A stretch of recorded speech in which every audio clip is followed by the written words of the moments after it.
Tawi belt की एक representation के नाते आज आपके सामने है। और हमारे साथ हमारी पूरी टीम, श्रीमान विजय शर्मा जी, श्रीमान सनी वरिंदर गुप्ता जी, विनोद शर्मा जी, हमारे चैन सिंह जी और हमारे भाई सुमन जी और प्रवीण चौधरी जी।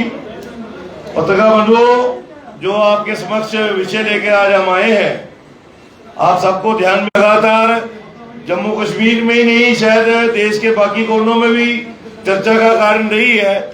और उसका सबसे बड़ा कारण था 17/11/2016 को कुछ वेस्टेड इंटरेस्ट के लोगों ने, जिनका तवी से कोई सरोकार नहीं था, ऑनरेबल हाई कोर्ट में एक PIL दायर की कि तवी के अंदर इलीगल माइनिंग चलती है, तवी के अंदर गैर कानूनी तरीके से काम चलता है, लिहाजा तवी को बैन कर देना चाहिए।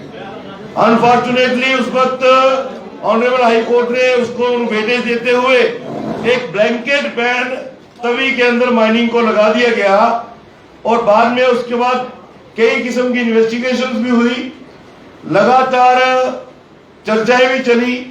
तवी के अंदर एक स्टोन क्रशिंग इंडस्ट्री स्टैब्लिश्ड है और एक ऐसी इंडस्ट्री जिसके बलबूते पे सैकड़ों हजारों घरों की रोजी रोटी का साधन जुड़ा था।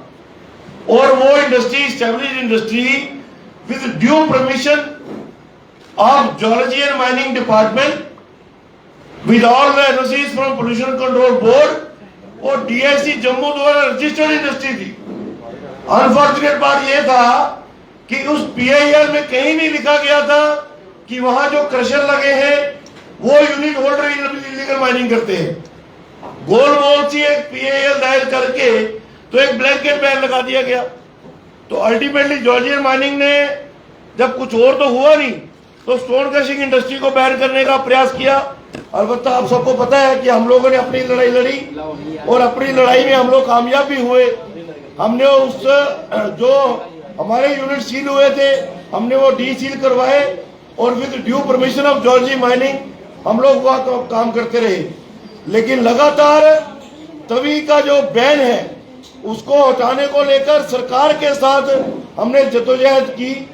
हमारे काउंसिल, हमारे एडवोकेट, सीनियर एडवोकेट पराग शर्मा साहब ने कोर्ट के अंदर एक बड़ी पॉजिटिव तरजीह रखी कि तवी की माइनिंग क्यों खुलनी चाहिए, इस इंडस्ट्री को सेफगार्ड कैसे करना चाहिए।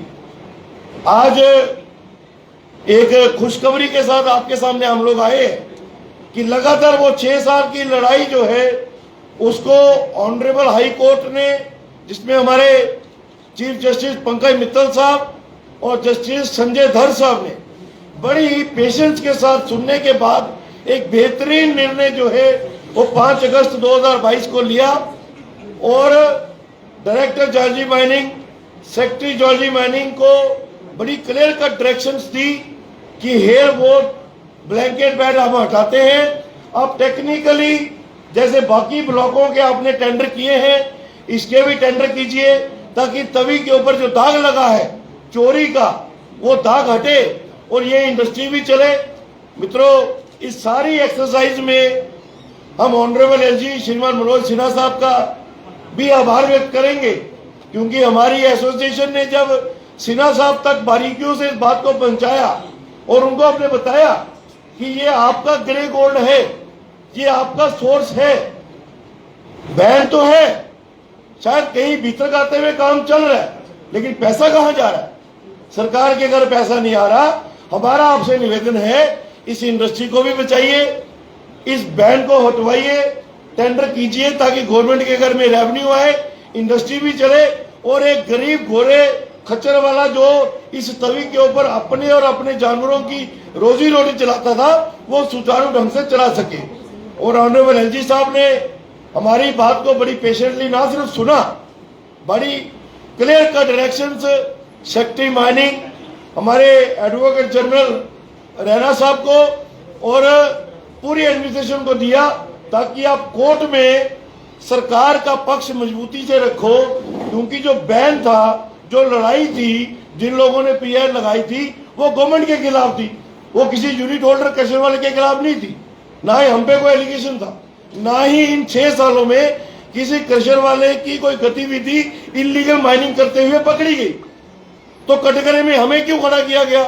अलबत्ता हमने लड़ाई अपनी लड़ी, हम उसको जीतने में कामयाब भी हुए, लेकिन ये जो एक सामाजिक लड़ाई जो हमारे एडवोकेट पराग शर्मा साहब, उनकी एक बेहतरीन टीम लड़ रही थी, उसको भी एक कामयाबी का चेहरा देखने को मिला 5 अगस्त को, जिसके लिए हम ऑनरेबल हाई कोर्ट के दिल की गहराइयों से शुक्रगुजार हैं कि आपने इस इंडस्ट्री को सेफगार्ड नहीं किया है, आपने हजारों घरों की रोजी रोटी को बचाया है।